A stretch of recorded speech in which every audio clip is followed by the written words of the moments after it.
ho aminareo any ry havana ny fahasoavana sy ny fiadanana avy amin'Andriamanitra ray sy Jesoa Kristy tompontsika amen. Toroteny ravalahira miaraka amin'ny antoko-pihira ny feosiako no tanterahantsika ankehitriny. Sokoafy ry havana loantsika ny Exodosy toko fahenina ny andininy faharoa ka hatramin'ny fahavalo. Fa anatin'izany ry havana no akatsika ny afatry ny tompo. Ho ny andininy faharoa. Ary Andriamanitra nyteny tamin'ny Mosesy ka nanao hoe izaho ny Jehova, ary tamin'ny andro anarako hoe Andriamanitra tsy toa no nisehoko tamin'ny Abrahama sy Isaka ary Jakoba.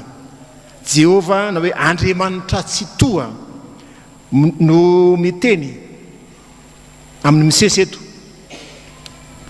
Fantatsika tsara fa ny tantaran'ny Exodosy dia milaza ny amin'ny fanafahana ny zanak'Israely izay avy any Egypta ary hitondra azy ho any amin'ny tany Kanana, tany tondra-dronono sy tantely.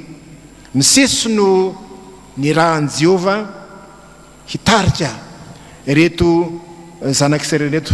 Nisy fotoana ny salasala misesy ny amin'ny herin'Andriamanitra hoe nahoan'Andriamanitra no tsy nanafaka ny zanak'Israely, kanefa dia milaza fa Andriamanitra mahery tsisy toa azy. Ny toko fahadimy ry havana ny andininy fahadimy amby roapolo telo amby roapolo azafady dia misy zao teny zao manao hoe fahatra zay nakanesaka tao amin'ny Farao mba hiteny amin'ny anaranao izay dia nahatonga loja tamin'ity firenen'ity izy, nefa tsy namonjy ny olona ho akory ianao. To ny salasala amin'ny Mosesy manao hoe Andriamanitra to tsy namonjy anay akory, tsy nanafaka anay. Dia mamerina eto Andriamanitra manao hoe izaho ny Jehova, ilay Andriamanitra tsy toa. Ny Andriamanitra tsy toa moa dia milaza ilay Andriamanitra izay miseho amin'ny heriny sy ny fahefany, Andriamanitra tsy refesy sy mandidy, Andriamanitra mpandresy ny fahavalo rehetra, manana ny heriny sy ny fahefany izy. Koa hidirantsika amin'ny fizarana voalohany ry havana, ny Andriamanitra tsy toa dia Andriamanitra mahatsiaro ny fadekeny, dia oredon'ny feosiaka aloha ny hira roa avy hatrany. Jesosy io indreto zahay, indreto ny mpanomponao, tompo tafavory zay avy ankalaza izahay vahoaka anao.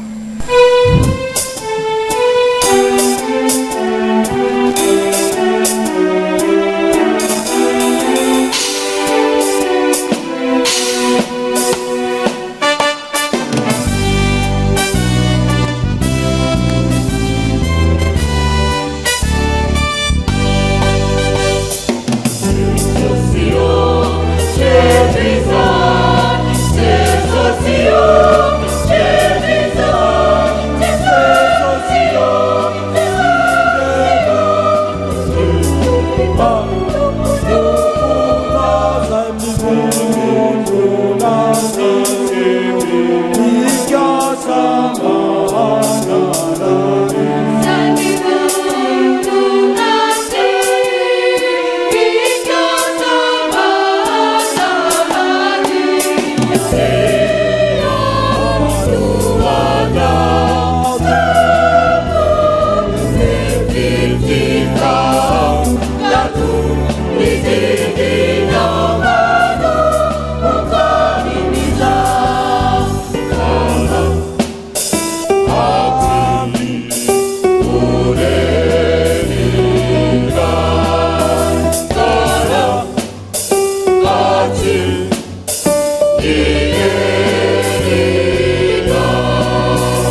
Andriamanitra tsy to isika na Elsaday moa no fihetsona azy. Andriamanitra tompony hery sy ny fahefana. Dia voalaza eto fa Andriamanitra mahatsiaro ny fanekeny izy. Mahatsiaro ny fanekeny ary mampatsiaro zany amin'ny vahoakany izy. Andriamanitra mahatsiaro izay nitenenina izy ka manatanteraka izany. Le Andriamanitra tsy mora manadino tahaka ny olombelona. Lay Andriamanitra tsy mivadika amin'izay teny napetrana izy, satria Andriamanitra marina izy, Andriamanitra masina izy, ary tena vonona any amin'ny heriny sy maha izy azy amin'ny vahoakany. Dia ny Israely izay ao anatin'ny fanandevozana any Egypta.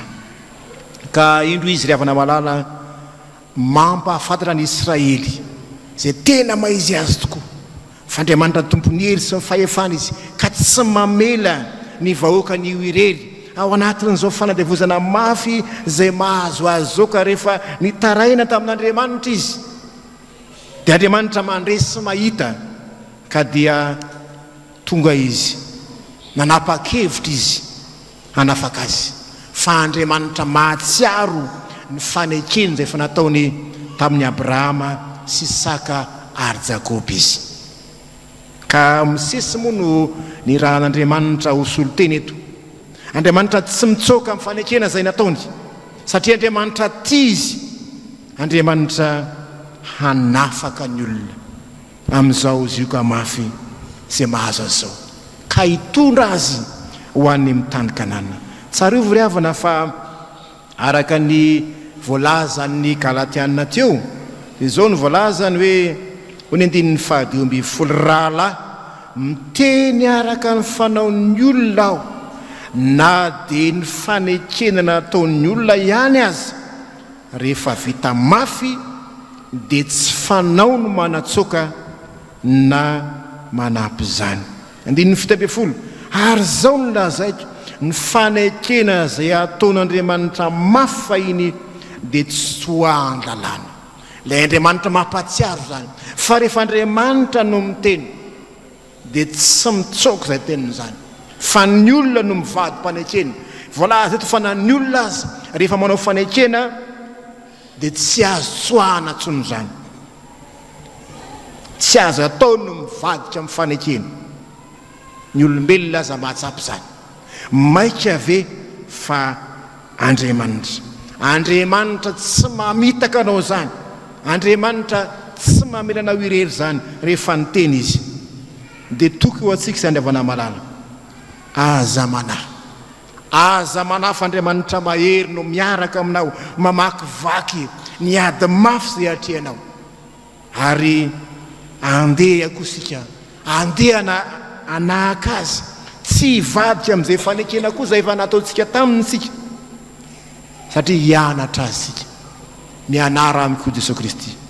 Ilay Andriamanitra tsy mivadika, ny sika ihany koa ry havana tsy hivadika ninona setra lovantsika, ninona zavatra mafy zay miatra amintsika ampanarahana ny tompo, satria ny Andriamanitsika tompony hery sy mifahefana, mandry vony vato sika rehefa miaraka aminy, satria Andriamanitra tompony hery sy mifahefana izy, tahaka ny olona maro izay ao anaty fiaramanidina. Rehefa misy piloty fotsiny ao dia milamina ny mpandeha rehetra, vao mideny piloty fotsiny azo antoko zany, mahazo matory ianao, mahazo mijery sary ianao, mahazo zay ataonao anaty fiaramanidina. Tahaka zany koa ny anaty samba, rehefa misy kapiteny samba ao milamina, tahaka zany koa tsika. Vao enitsika fotsiny hoe Andriamanitra tsy to miaraka aminao, mahery matanjaka ianao, fana ny fasana mahafidy azy voavoan'izany Andriamanitra tompony hery sy ny fahefana zany. Koa andeha ry havana, anahaka ny tomposika, tsy mivady mpanekena ary matsiaro manaka leva amin'ny fanekena, ary andeha koa andeha tsy anam-panahina, satria Andriamanitra tompony hery sy ny fahefana no miaraka amintsika. Idirantsika amin'ny fidirana faro, aorina ny hira Mediterane, Jehovah miantsona ny ariny azafady, sy ny hira Jerosalema tanàna masina, satria tsy eto koa ny tanànantsika fa ny Jerosalema vaovao izay nomaniny tompo atsika. Efa nomanin'Andriamanitra ho an'ny taranak'Israely zany, fa nomaniny tompo aonao koa zany Jerosalema vaovao zany. Rehefa miala amin'ity tany tianao dia ho any amin'izany Jerosalema vaovao zany.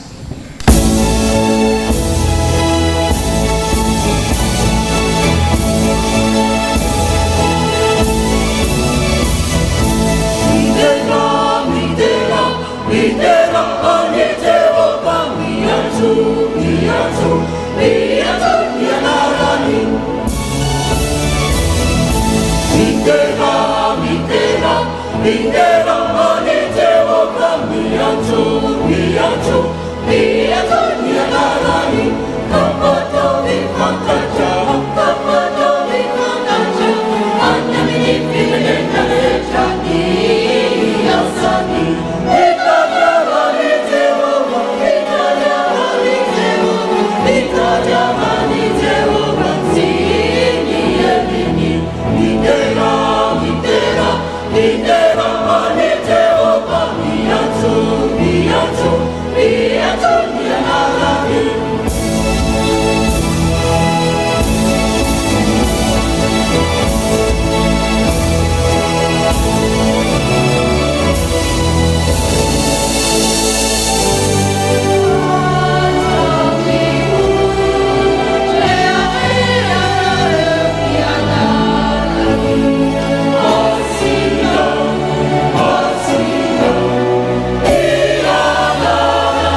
andriamanitra tsy toa andriamanitra mahatsiaro ny fanekenika tena maneho ny maha izy azy tokoa.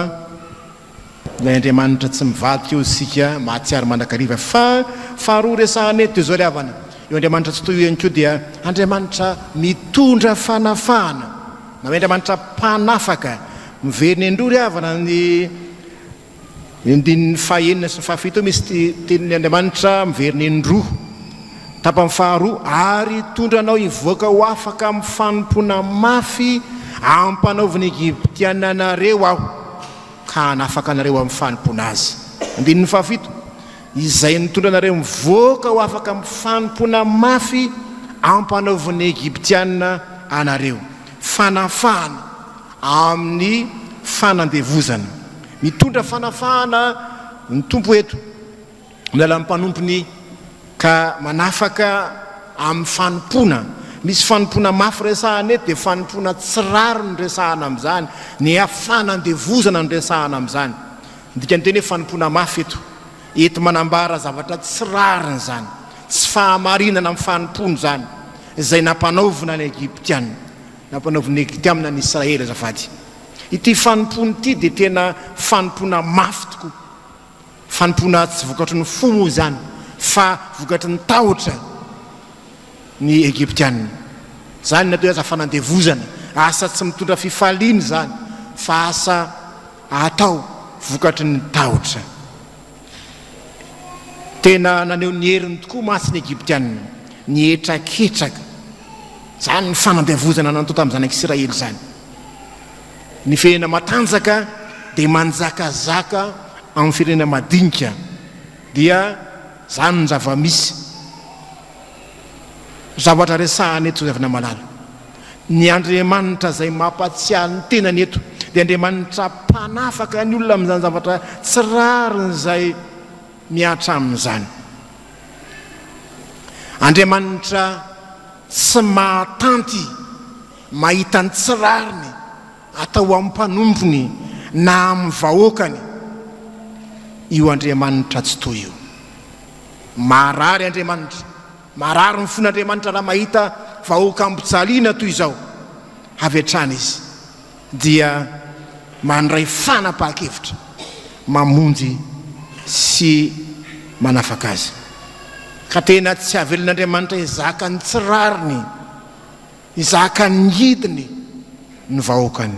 Zany ry havana io andriamanitra io.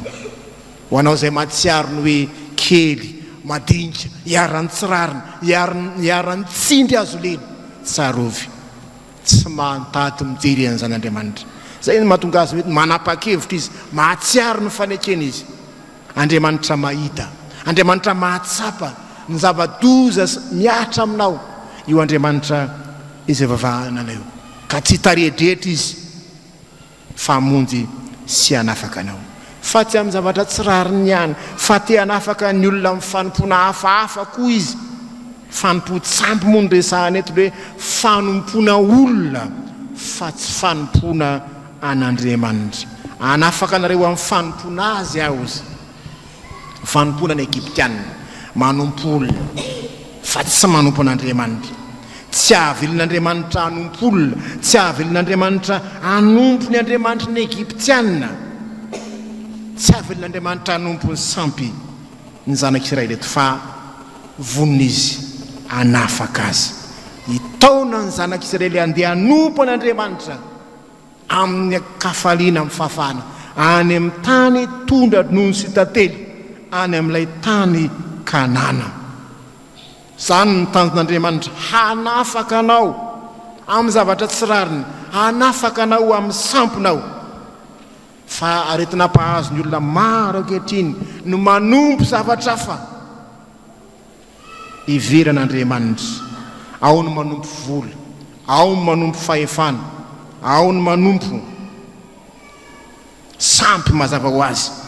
Mahasaripyarin'Andriamanitra zany, tezitr'Andriamanitra amin'ny vanim-poatsampy ataon'ny olona. Mbola betsaka tokoa ny olona zay miaina amin'izany sampy zany. Kristianina isika, Jesosy Kristy riany no andoleantsika. Hoy ny Filipiana toko 4 nomboka ny 15. fanompona azy dia mbaritry ny fanekena ho tompo sy mpamonjy ny fisainanao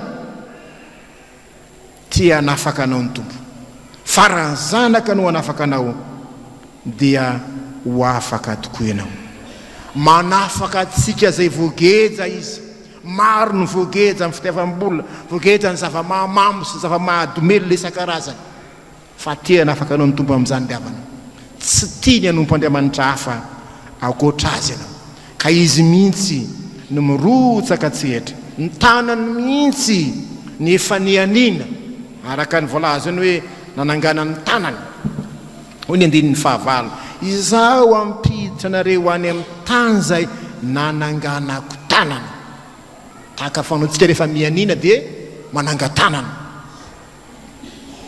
dia Andriamanitra milaza hoe manangan-tanana dia Andriamanitra zay mianina Andriamanitra zay mianina amin'ny Israely fa efa nomeny tany ary ho tanterahany zany anafaka azy Andriamanitra tsy mitarehdretra fa Andriamanitra mahery Andriamanitra itokiny ny tompontsika Andriamanitra mitana ny teniny ny tompontsika tsy miova izy zay ny teniny Jesosy Kristy tsy miova omaly sy anio ary omandraka zay ny olombelona mory miova ny olombelona mety mivadibadika fa Jesosy rehefa miteny anao za tsy andao anao dia ho tanterahany zany rehefa anafaka anao izy zany hoe isika dia tsy mahavontsy tena fa mila mpanafaka isika zay matsiaro voageja antsoy ny tompo fa nitanjon'Andriamanitra ho anao anie nitanjon'Andriamanitra aminao dia ianao tiany ho afaka hanompo azy amin'ny fifaliana tsy eto ny tanàna azy onenanao fa lay kanana vaovao zay nomen'Andriamanitra ho an'ny Israely ary kanana vaovao koa omen'Andriamanitra atsika rehefa mitoetra amin'ny fitiavantsika ka tsy mivadika aminy misy tanàna vaovao zay omen'Andriamanitra anao koa andeha riavantsika andeha fikitra aminy andeha hiantehitra aminy satria izy ihany no azysika anteherana izy lay tsy mivadika ny olombelona zay itokinao mety hivadika aminao fa ny Andriamanitra rehefa itokinao tsy mivadika aminao anio ampitso ary homandrak'izay tsy hitsoka ho izy ny faneken'ny fihavanany koa mampandinitenantsika izany ten'Andriamanitra zany ny Andriamanitra hivavahanao fa maninona mbola misy olona tsy manaika an'Andriamanitra maninona mbola misy olona tsy mandray azy ho tompo sy mpamonjy ny fiainany nefa nambarany lay tsy miova fa mitana ny teny izy efa vonina ny anafaka efa vonina ny amonjy efa vonina ny ampahery anao hira farany amarahana n'izany tonteny zany gloria gloria in exercice deo mira ry Juda miraisa feo mira manao hoe alleluia amen.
Wanandemanitera voninahitra